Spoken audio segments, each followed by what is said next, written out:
Welcome to the podcast. Here's a sneak peek of what's coming up in today's episode. Bryan, did you used to be crap at sales? Yes, 100%. At the beginning of every new chapter in my sales career, I have been bad at that chapter and then quickly stopped being bad at it. And on a scale of 1 to 10, when you think about your crappiest, how crap were you? Oh, we're talking like sending 700-word mass emails to 1,000 people at a time. We're talking hanging up on someone when they pick up the phone, doing a cold call, and then blaming it on technical troubles in an email after them. Like, we're talking not asking people for the money when they were ready to hand over money. We're talking pretty bad. At the beginning, I'd had this wonderful 2 months long training about Google Cloud. As far as I was concerned, I knew everything about Google Cloud. I was 21, 22 years of age. I knew nothing, right? There were people who had been working on cloud computing longer than I was alive. In today's episode, I want to use your sales coaching brain to pick apart what sales leaders that you've met, Google, at SalesLoft, and people that you've spoken with, to understand what made them so good. What do the best sellers do and what don't they do? And what are the winning habits? Talk to me about at Google, the sales leadership team that you got to experience. What did the best managers have in terms of traits and habit? My manager, as SDR manager, he knew 100%. What's the one thing that you do consistently as a coach to really help reps level up? There's a lot of limiting beliefs the reps don't know they have. And they will come to a coaching session with someone like myself and they'll say it out loud. And I'll go, hang on, what? Where did that come from? What are we talking about here? And my job is to pull them back into reality. Hello and welcome to the I Used to Be Crap at Sales podcast. My name's Mark Ackers. I'm the co-founder and head of sales here at MySalesCoach. And we called the podcast that because it's true. And all of our guests say the same. And today I'm joined by a man with a very interesting background. Someone who went from selling suits for €6.50 an hour at the age of 15 to making over £100,000 in sales. This person is a former SDR at Google, SDR and then account manager for SalesLoft. They are now self-employed sales coach and a MySalesCoach coach. Today on the podcast, it's Bryan Mulry. Bryan, welcome. Great to have you with us. How are you feeling? Hello, I'm feeling great. I'm really glad that we're getting to do this. Absolutely. In today's episode, I want to use your sales coaching brain to pick apart what sales leaders that you've met at Google, at SalesLoft, and people that you've spoken with to understand what made them so good. I want to also understand about sellers. What do the best sellers do? And what don't they do? And what are the winning habits, so to speak? That's what we're going to get into today. But before all of that, we always start with a yes/no question. Bryan, did you used to be crap at sales? Yes, 100%. What point of your career rushed to the front of your mind? What really kicked into my brain there was actually the beginning of each role in each new chapter. At the beginning of every new chapter in my sales career, I have been bad at that chapter and then quickly stopped being bad at it. But yeah, I've been crap at sales multiple times and I will be again. And on a scale of 1 to 10, when you think about your crappiest, how crap were you? Oh, we're talking like sending 700-word mass emails to 1,000 people at a time. We're talking hanging up on someone when they pick up the phone, doing a cold call, and then blaming it on technical troubles in an email after them. Like, we're talking not asking people for the money when they were ready to hand over money. We're talking pretty bad. Like, share with us your biggest howler in sales. One of my biggest howlers is actually a pretty interesting one. Working at SalesLoft as an account manager, I had a list of people who were not going to renew with us, a bunch of people who were very unhappy with us. They unfortunately got a message asking for more money and asking, hey, we've built these wonderful new features. I think they'll be wonderful for your team. Let's speak about them. And I got a lot of angry messages back. I had one job: send the right message to the right person. And unfortunately, in a moment of tiredness, I sent it to about 50 of our least happy customers. So, Bryan, what were the repercussions of that? There's obviously that emotional moment when you get that first email back going, I've already told you I'm going to cancel. Or I've already told you that I don't want to use this product, or I've already told you that I'm not doing this. And you get that first messages back and you go, oh no, I can't believe I did that. Your heart goes into the pit of your stomach.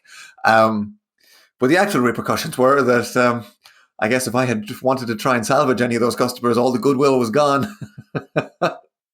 I'm guessing you learned from that though, right? That was a learning moment. And speaking of learning, let's talk about where you learned to sell. So it feels like I need to go to when you were 15 years old selling suits. You say this was your first sales job. This is where you learned that sales should be a conversation between two people, and at some point that conversation, money changes hands. How did you learn that in that role? That was a really interesting one. It gave me my foundation for what real selling is, even though I wasn't on commission. I was a retail assistant. I was this young 15-year-old guy who knew how to help people find the right clothes. In the eyes of the business, I shouldn't have been anything more than a guy who knows how to operate a till and hang clothes on a shelf, right? I actually started, quote unquote, selling out of almost pure boredom in that place. There were 3 layers. I was in the basement, and if people don't come down to the basement, I had nobody to talk to. So what happened is I'd just start chatting with people. Someone would be over in the suits, someone would be over with the jeans, someone would be over with the shirts, and I just go, have you an event coming up? Or those suits are great for weddings and things like that. And I just start chatting with people. And after about a year and a half or 2 years of doing this, and I was in school at the time, so it was just weekend work. I started to turn it into a game. My greatest achievement, as far as I'm concerned, was a dude came in for socks and left with a full new suit, 3 pairs of jeans, 4 shirts, a new pair of shoes, and he just came in. He came in wanting socks for a specific thing, and then ended up with a lot of others. And I sort of turned it into a game of, all right, well, let's see what people need. Let's see why they're coming in here and actually looking for clothes. And that's where it really sort of began, of just having conversations with people. And was that all self-taught? Like, was you just trying to learn from every conversation, or did you have someone in store that was older than you? So I did that completely myself. But it was more so, again, there were no benefits to me doing this. I could have been on my phone the whole time and I would have been paid the exact same amount and got the exact same amount of reward from it. But I've always enjoyed just talking to people. I've always enjoyed sort of having these conversations and just striking up conversations with people and seeing what comes from them. And I found very early on that if I put pressure on myself to quote unquote sell something or have someone buy something, and I put pressure on the outcome, then I would make a total mess of it. But if I just wanted to chat with people, then that usually sort of ended up having a good time for both of us. So that's interesting. So the game wasn't to sell. No, the game was just to have a conversation, and then at certain points, I would introduce new things and see if people would add to their interest or not. Right. It was just a really interesting sort of start to it. But at the time, I wouldn't have considered it sales, whereas now I would. I understand that. And I think what's interesting, though, is it feels like at a very young age, you learn what I think takes sellers far too long to learn, is disconnecting from the outcome. And that's probably because you weren't paid if they bought anything. It was just a game. But I'm guessing that being able to disconnect from the outcome is something you took with you into your first sales job. And it looks like in between there's a little bit of a marketing role with Media HQ. But your first real sales job, to me, it looks like, was an SDR with Google. Well, it's funny. There's a bit of a gap in there. And it's really interesting. I was a chugger for a little while. A charity mugger, for anyone who doesn't know that word. You know those people on the street that'll wave at you and you go, hey, can I have your bank account details? That was me. I did that for a summer. And I would consider that to be one of the best sales trainings I've ever had, even though it was one of the worst and most toxic environments I've ever been in my life. That one was 100% commission sales. That one was standing at the street and waving at people. And that's where sort of numbers and the law of averages really gets hammered in.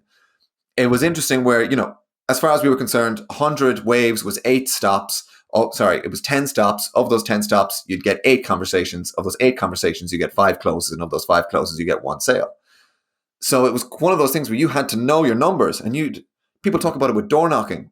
But I knew that if I had spent 6 hours in a shopping centre in the middle of Ireland waving at people, and I'd waved at 300 people and not a single person had stopped, I had to believe in my heart of hearts that the next 3 people that I wave at, just through law of averages, would be the ones that would stop.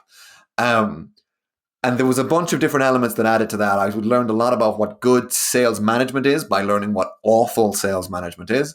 And then I learned a lot about sort of myself and how I work in high pressure environments through that as well. that was kind of a sales environment that then projected me into deciding that I wanted to go into sales and SDRing for Google, because it was a much better environment for me.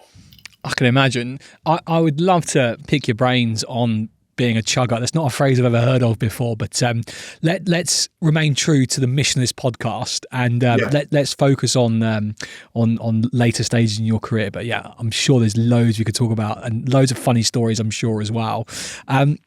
So we took the job as an SDR with Google.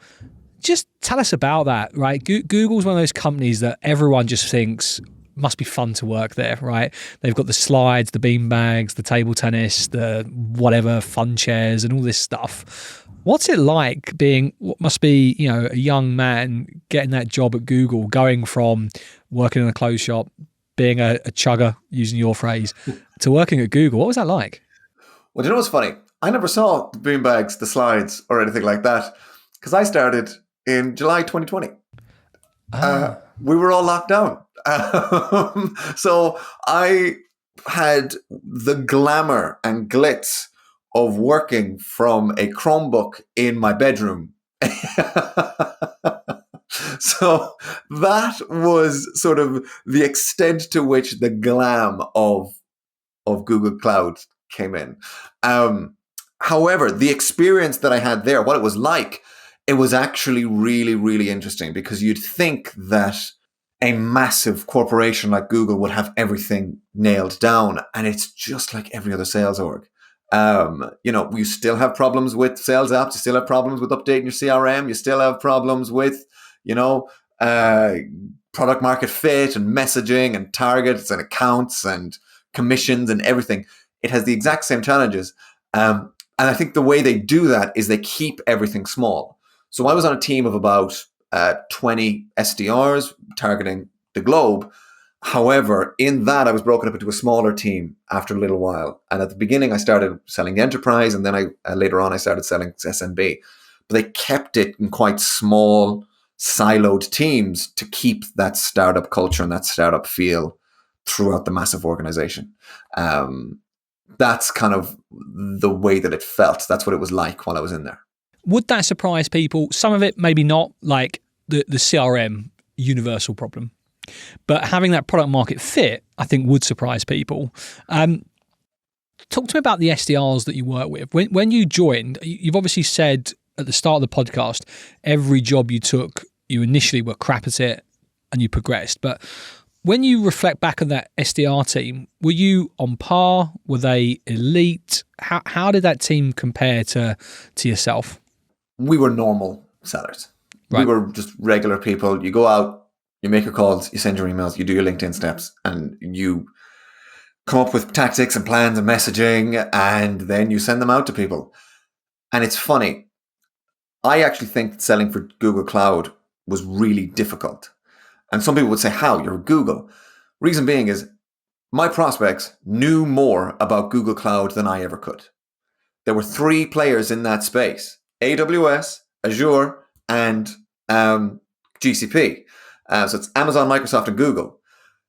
I would reach out to a CTO about a specific problem, and they'd go, yeah, all of my engineers already know about that. They're using this to do it. Your product is crap because of this.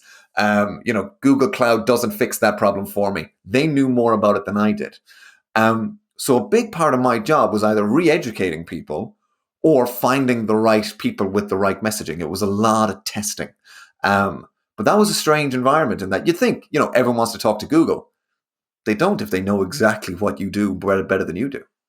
And I think that's really interesting. One of the things that I talk regularly about when it comes to the challenges SDR face is they're reaching out to people that they just don't understand, right? Like, unless you're going to tell me otherwise, I'm guessing you've not really got a clue at this point in your career what a CTO goes to work for, the challenges they face, the problems that are going to resonate, what they moan about, the pain of not being on your platform and product. And you just don't speak their language.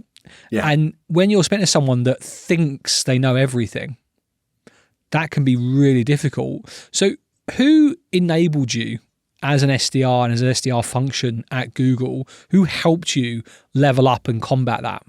There was a couple of people in that. So there were obviously the internal ones. There were people who'd been around for a little bit longer. There were the actual AEs in Google Cloud who obviously had been there longer and knew more about it. Them bringing me on calls really helped me understand how much I didn't know.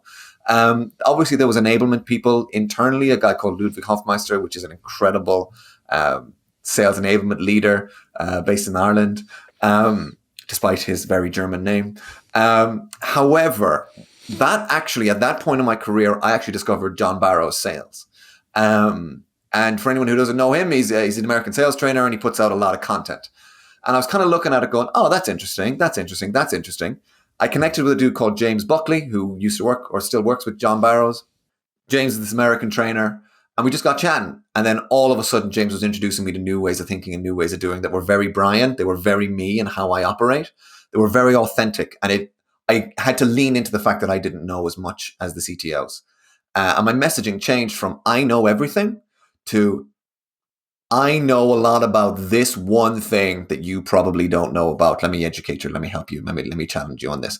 Or while you know way more about the technical specs, here's what everybody else is doing. Can I show you how this could benefit you as well? And it became a really interesting sort of way of leaning into my incompetence or not knowing what I was doing. Have you come across the Dunning-Kruger effect? I have, but why don't you tell it for those that are listening? Okay, it's very, very simple.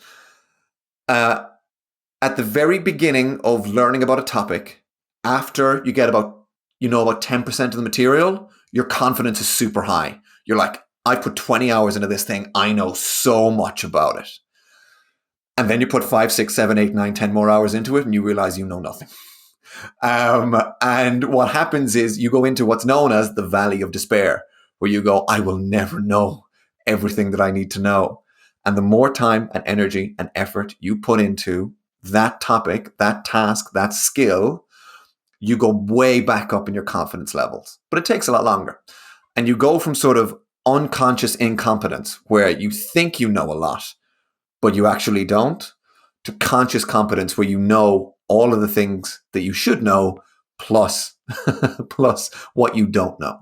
And what I ended up doing as an SDR is, at the beginning, I'd had this wonderful 2 months long training about Google Cloud. As far as I was concerned, I knew everything about Google Cloud. I was 19 years of age. Oh no, I wasn't. I was 21, 22 years of age. I knew nothing, right? There were people who had been working on cloud computing longer than I was alive that I was trying to sell to. But after a while, and listening to people and understanding just how much I didn't know, I realized, all right, I'm now going to lean into my actual role here, which is connecting people, making a connection, putting messages in front of people, working hard. That's my value here, not my knowledge. And that's a great soundbite. Hello, I'm Mark, the host of the I Used to Be Crap at Sales podcast. Thank you for listening. We called the podcast that because it's true, and all of our guests say the same. As a sales leader, you would have been crap at sales once, no doubt, but that changed, and now you're responsible for a team. It's your job to help that team get to where you need to get them to, but also it's your job to develop and grow them as sales professionals. Here's the problem. You don't have the time. You are too busy with other competing priorities, and I get it, but that doesn't mean your sales team should miss out. It doesn't mean they shouldn't fulfill that potential and grow. That's where we come in. If you'd be curious to hear about how we're working with organizations, providing their team with expert coaching on a one-to-one basis, get in touch. I'd be happy to have a conversation. What I love about how you explain that is it can be coupled very nicely to, I think, the challenge we also face as sellers and as humans is this desire to give away information to show how smart we are. It's like the little professor in us. And I think one of the things you see when people start a role is, because they don't know, they ask loads of questions. But when they get to sort of 6, 9, 12 months into the role, they think they know the answers. So their discoveries come more about giving information than gathering information, because they want to showcase, look, I know this, I'm an expert in this, you will trust me. But actually what you've got to do is you've got to get over that hump and get to a place where you've got the knowledge, but you act like a novice and you continue to discover, and then only when it becomes really the right time do you share the information. And it couples really nicely with your theory. In my opinion, that actually comes from a place of almost insecurity. It's like, I need to prove that I know about this. instead of actually knowing about it. There's a big level to it where people go, it's almost like imposter syndrome, where they go, if I don't show in my questions that I know exactly what they're talking about, then they'll think X, Y, Z. And when you get to a point where you realize nobody's thinking about you, that then can help get through that hump that we're talking about. Absolutely. And that is a little bit like what you spoke about earlier on. You're reaching out to CTOs that have been doing this longer than you've been alive. And imposter syndrome is just something that affects everybody from SDR all the way up to the very top of the chain, right? Everyone has a level of imposter syndrome, but it's something that's hard to self-diagnose. It's hard to admit. It's even harder to get coaching on that. And it can affect people so much in their sales conversations because they don't believe that their prospect will see them at the same level. One of the things I always say to people when they start working with me is, even after a day, you know more than 99.99% of the world about this company because you've had 8 hours here, right? And it's about giving them that confidence. Let's talk about your manager at Google then. Talk to me about, well, not just specifically at Google, I suppose, because you were speaking to other managers within the business as well, right? Like you would have met other sales leaders, but rather than focus on the one person, talk to me about at Google, the sales leadership team that you got to experience.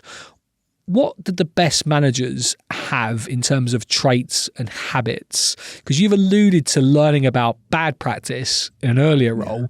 Talk to me about what traits and habits good managers have from your experience at Google. In Google, there was a couple of different levels, but every single manager knew their role in that almost hierarchy.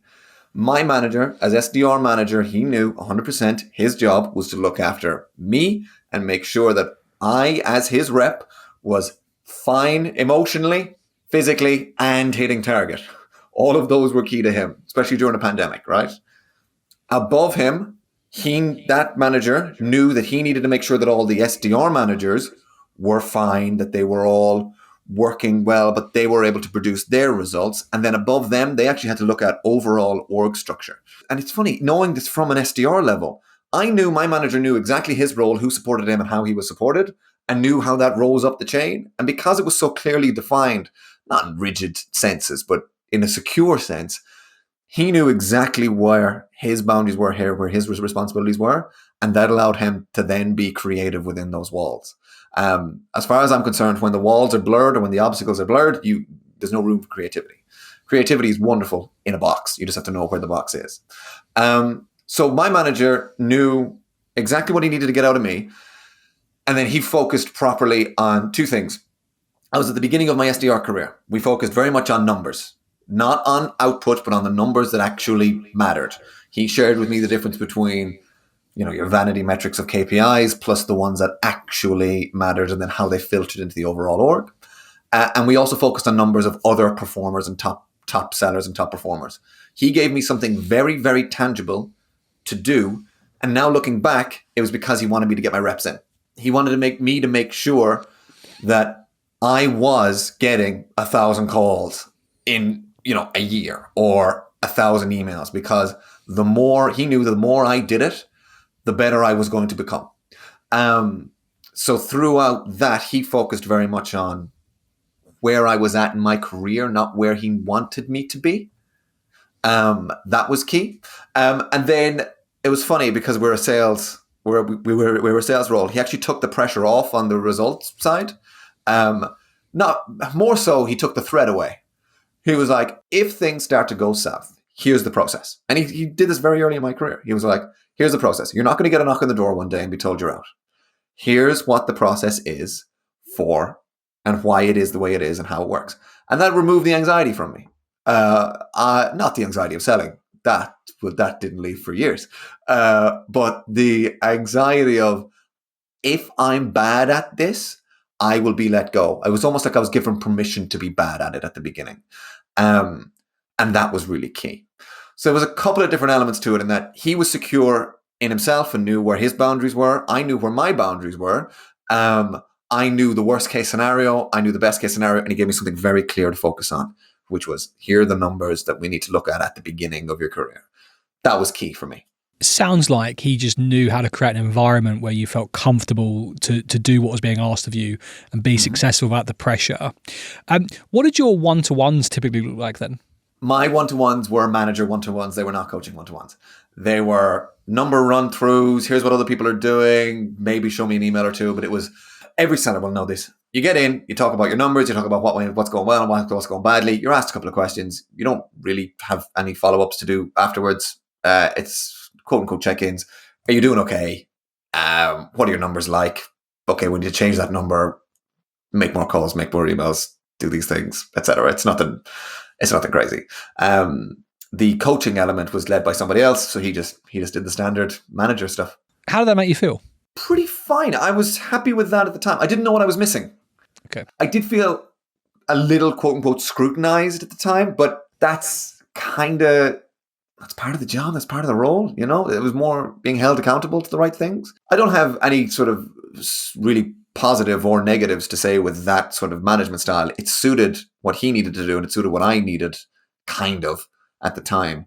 I would never take that management style now, given, the journey I've been on. So you said you didn't know what you're missing out on.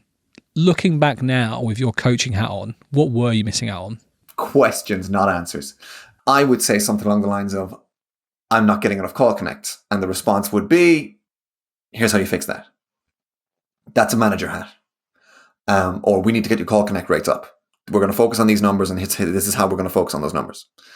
A coaching hat is very different. If someone comes to me and says, I need to get my call connects up, I start asking questions. And that's what coaches will do. Coaches will ask questions like, who are you calling? When are you calling them? What numbers are you using? And they will try and gain a much deeper understanding. And then what I would have liked was for him to ask me questions whereby the direction of the questions helped me to come to my own conclusion. Easiest way to describe this is at the beginning, I would tell Nathan every single time, I'm bad at cold calling. Because all I was getting was non-connect. I wasn't really connecting with people. Turns out CTOs don't pick up numbers. Who knew? And because I wasn't getting enough reps in, I was like, I'm bad at cold calling. And as a manager, he'd go, no, you're not. Here's how we boost your connect rates. As a coach, you have to ask the question, why are you bad at cold calling? And you get down to making the other person realize that the reality is that they're not talking to enough people because of call connect rates, not that they're bad at calling. And I would have enjoyed a little bit more of that sort of paradigm breaking earlier on in my career. Here's the thing. That's how most one-to-ones go. Most managers don't coach. Why do you think that is? They don't know any better.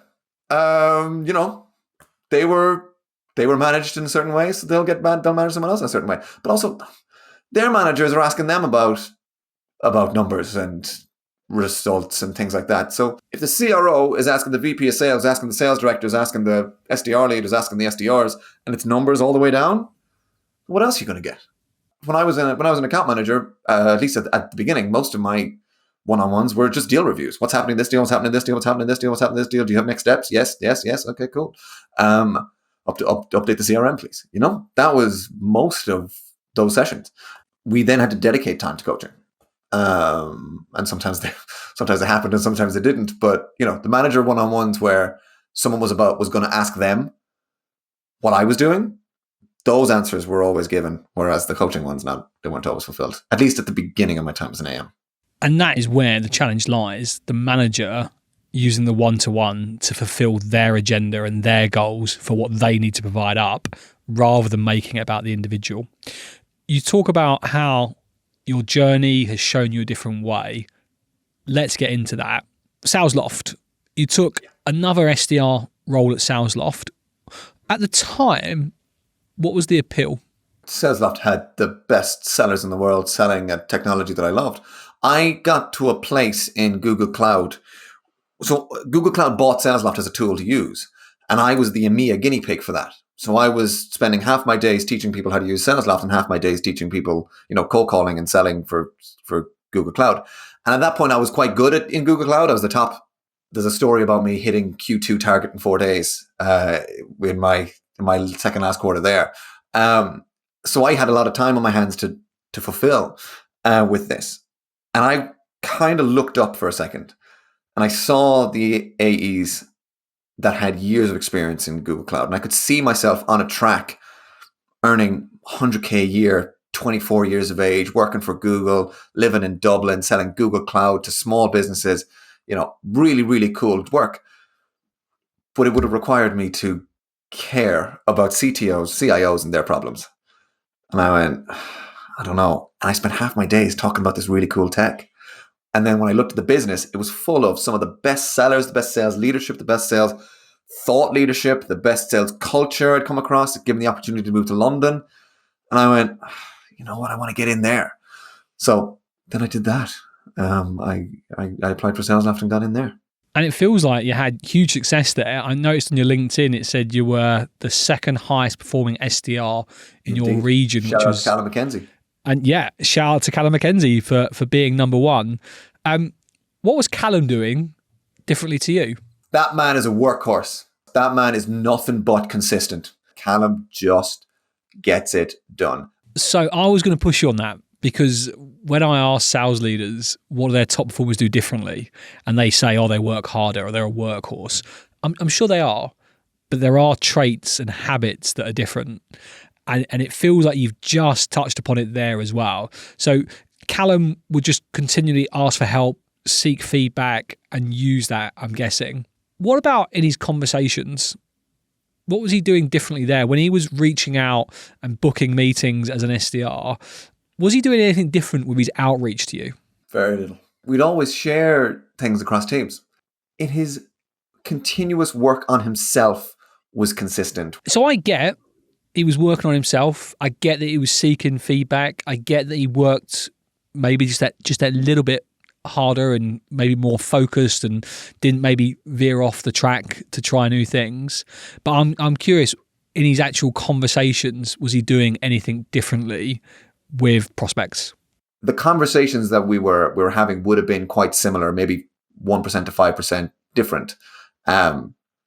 It was the other work that I think made the difference. Talking about people that weren't as successful as you and Callum in the role, what mistakes were they making that could have been avoided?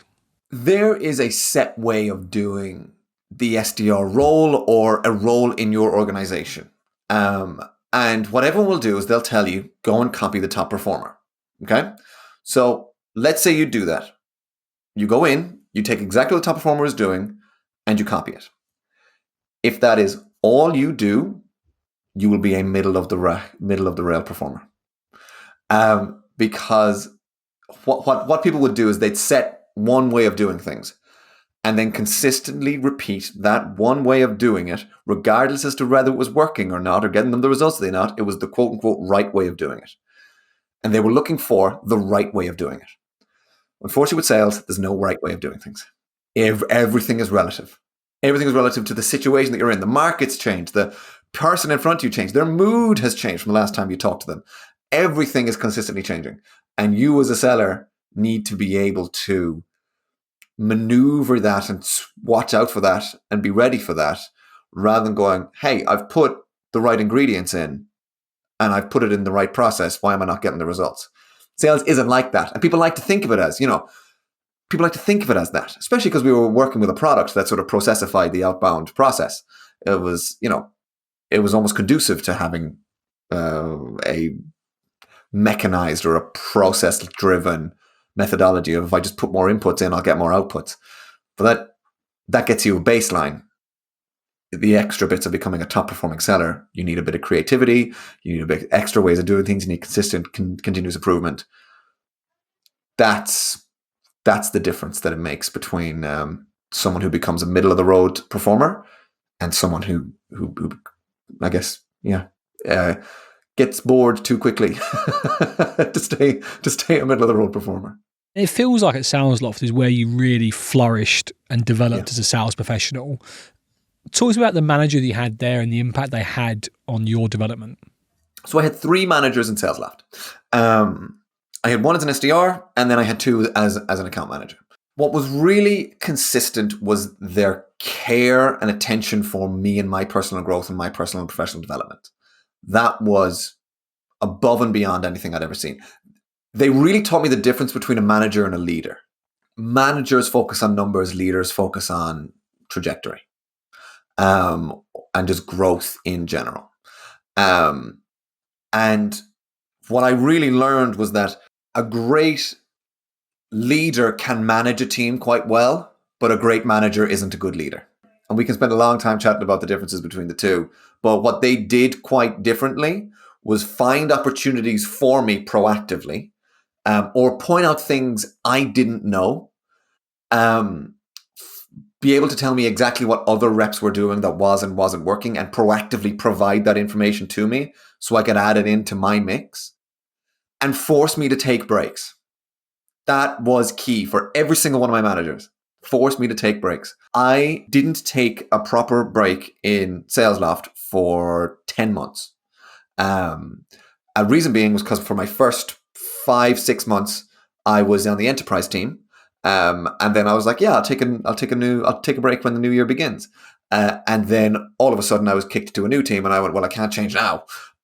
So spent a couple of months, almost completely burned myself out, went on holidays for 2 weeks, came back, hit my target in about a week and a half. And they're proactively making sure that it doesn't matter what Bryan thinks. If Bryan thinks what he's doing is okay, I'm going to push him to look after himself. That was key for me.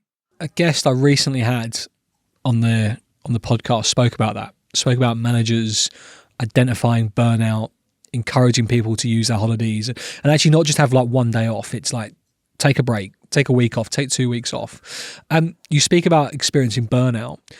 What are the early signs to look for in someone burning out?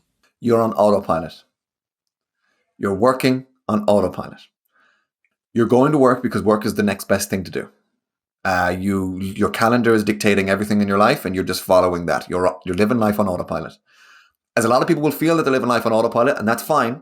You might not necessarily be burned out, but in the sales role, if there is no creativity, if there is no new way of doing things, if there are no choices in your day, if it's, okay, I'm going to get in, I'm going to answer my emails, I'm going to answer my Slacks, I'm going to do these meetings, and then I'm going to do X, Y, Z, and then I'm going to go home and I'm going to do this thing. I might go to the gym. You might be doing all the right things. But if you're not actually making any choices included in your day, that I think is a first step. Medically, you lose touch with your emotions and you start to dissociate. I'm a well-therapized individual now at this point after having burnt out twice. So I am now able to spot it way quicker with my connection to emotions. But for anyone who isn't, if you find that you're on autopilot and you haven't taken a break in a long time, check. Just see at that point. Oh, and if the thought of taking a break scares you, you're probably burned out. If the idea of, oh, wow, I can't take a week off, not because of, extenuating circumstances, but because I don't know what that's like, then you've been living in the matrix too long. So as a coach, how do you spot burnout in an individual before they spot it themselves? You speak about being proactive as a great leader.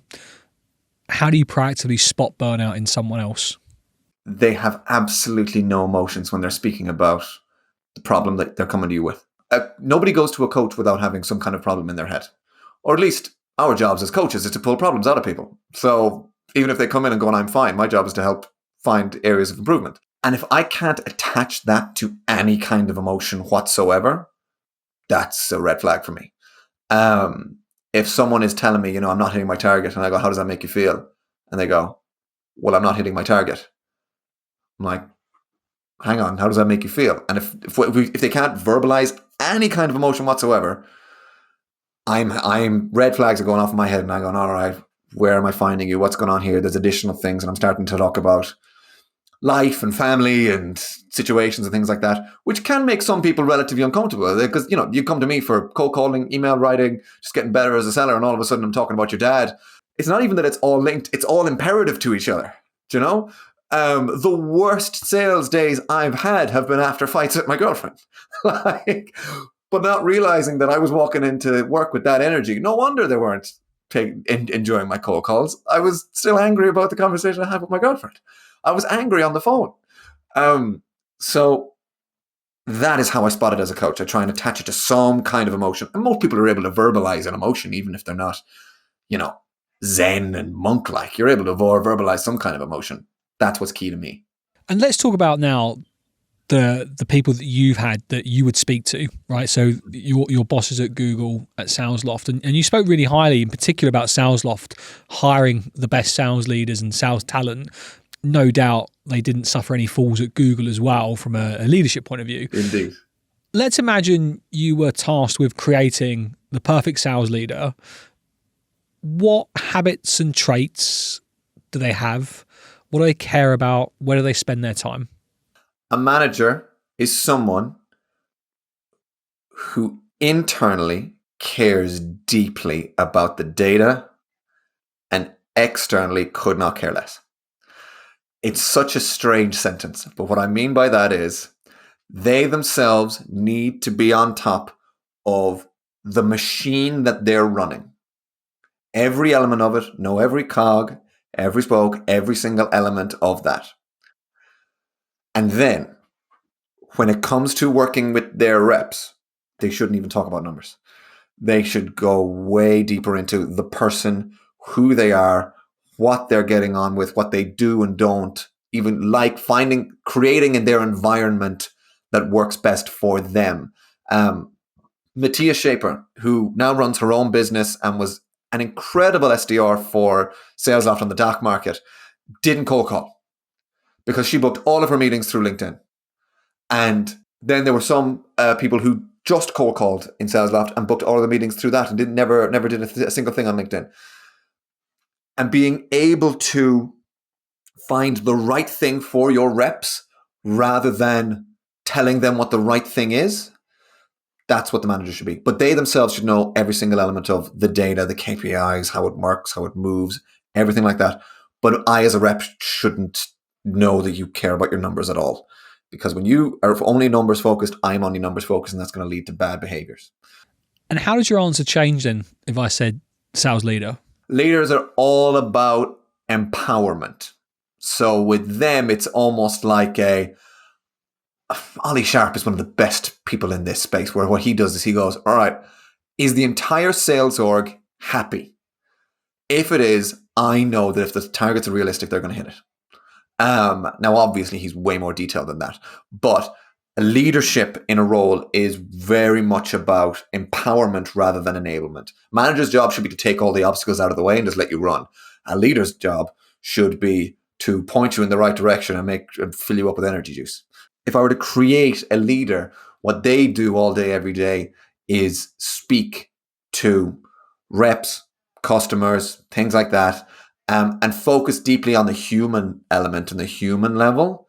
And then they should be solving problems on how do I make the humans happier and better, not the machine, but everybody in that machine. That, I think, is the difference between a leader. Some great answers there. I've really enjoyed listening to you there, Bryan, explain what a great manager comprises of and a great leader, and the analogies and stories as well.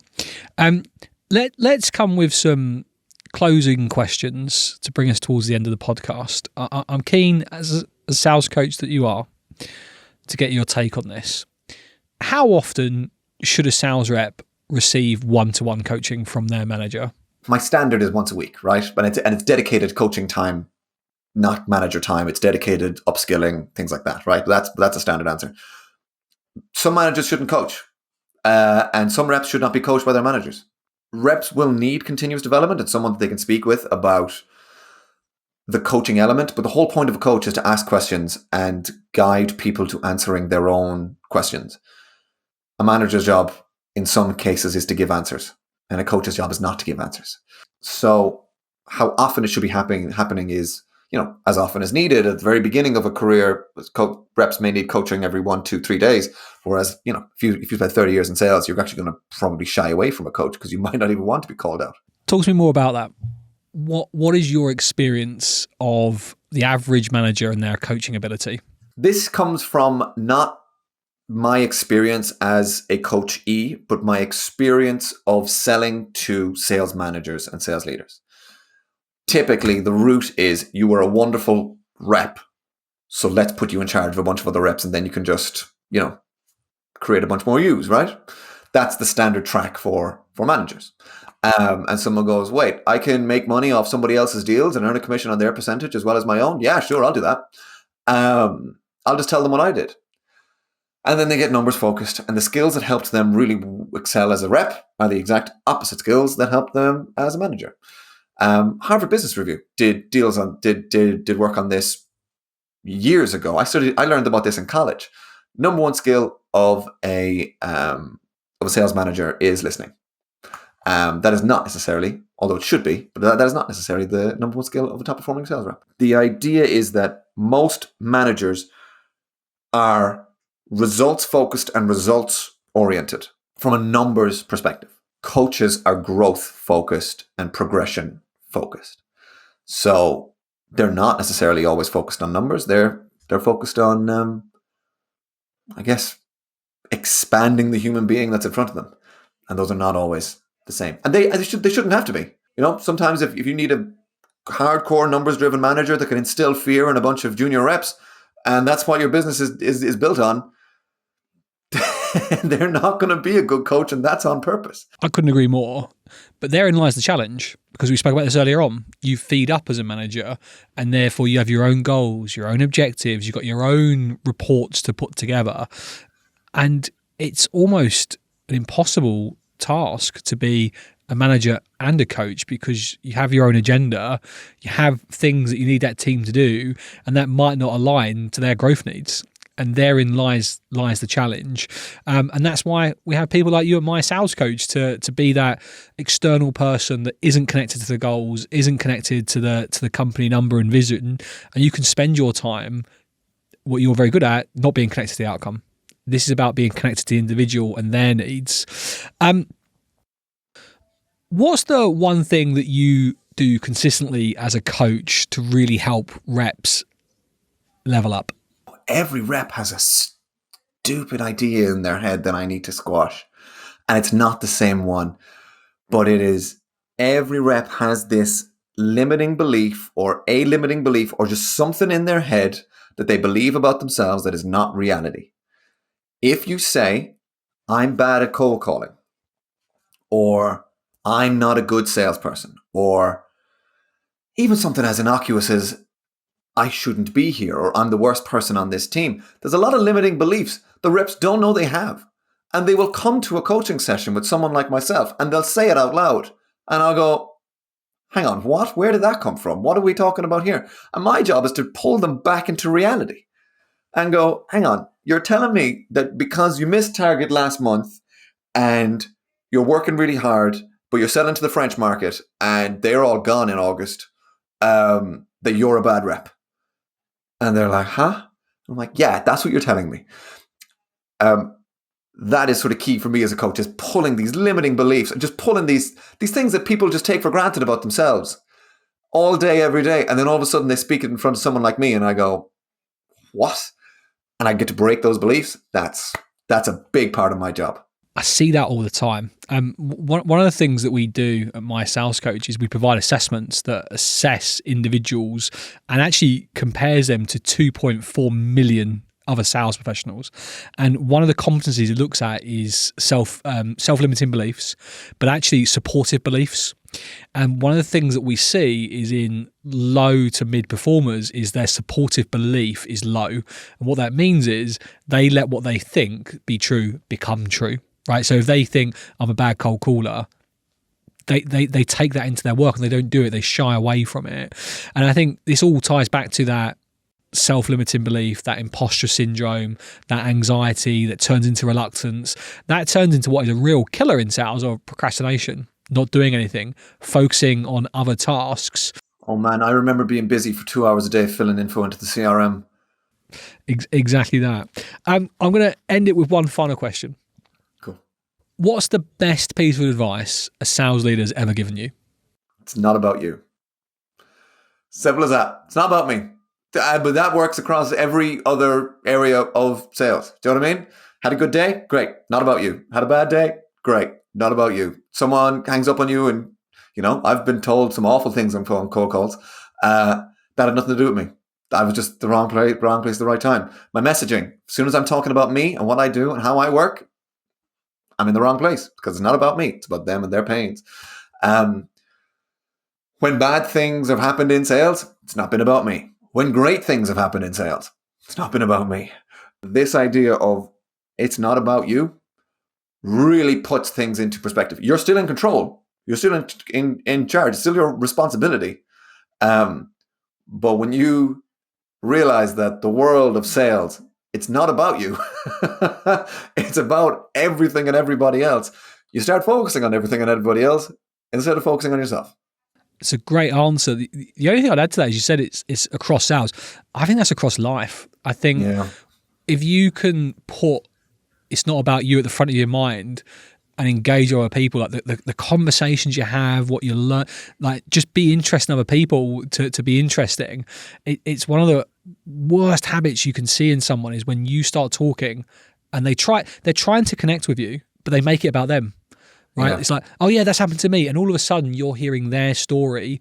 And it comes back down to what we said early on, those insecurities that need to be like that little professor where you want to connect with that person. And the only way you know how to do that is to talk about the same thing, but make it about you because that's where you're comfortable. And I think that is one of the things that you have to break in sales. And you do that by learning it. So I think whoever gave you that advice really knew what they were doing, and I'm sure it stood you good shed. I think whoever gave you that advice really knew what they were doing, and I'm sure it stood you good shed. Can I give you a second free one? Please. Second free one, and this was given, I can't remember the exact context, but it switched my brain when it came to sort of like internal promotions and things like that, or just how I worked. Everyone will tell you it's not about what you know, it's about who you know. That's incorrect. It's about who knows you. It's very different. It's not about who you know in your sort of corporate ladder or internal stuff. It's about who knows you. So making sure that you're in front of the right person with the right message at the right time and that the internal conversations are being had about you, that's key. So don't think about it as, it's not about what I know, it's about who I know. It doesn't matter who you know, it's about who knows you and associates you with that specific thing. That's going to be key for quote unquote brand building. But internal brand is what got me my promotions in SalesLoft and in Google, and what got me from Google to SalesLoft, and then what got me from SalesLoft to going out on my own. So make sure that when you're focusing on this stuff, it's about who knows you as well. Really pleased you added that, Bryan. That was really, really interesting. That does bring us to the end of the podcast. Even what you just said there, I can ask so many questions about that, but mindful of time. Where can listeners find more about you and connect with you? Tell us more about what you're doing today. So you're gonna find me on LinkedIn. That's the number one place to find me. I'm gonna ask you a request of you though. When you find me on LinkedIn, if you've come for me from this podcast, or if we're already connected, just drop me a message on LinkedIn that says, hey, saw you on that podcast, loved it, hated your accent, hated your background, whatever. Why are your face covered in spots? Those kinds of things, right? And the reason that I say that is not for my benefit, it's for yours. I say this on every webinar I do. If, let's say in a year's time, you reach out to me needing help with something, and I scroll up and I see that we've already spoken briefly about the podcast that I did, and I've got really positive associations with this podcast, then I'll go, oh yeah, cool, I'll help that person. Rather than the dozens of people who will reach out and go, hey, Bryan, can I have 10 minutes of your time to pick your brain about X problem? I will be more likely to help. And I would recommend you do this with every single person that you listen to on a podcast or a webinar or a live event or anything like that. Just send them a quick message when you're connecting saying, I found you on X thing, because it will benefit you and it benefits us as well, because we love to know where and how people come to us.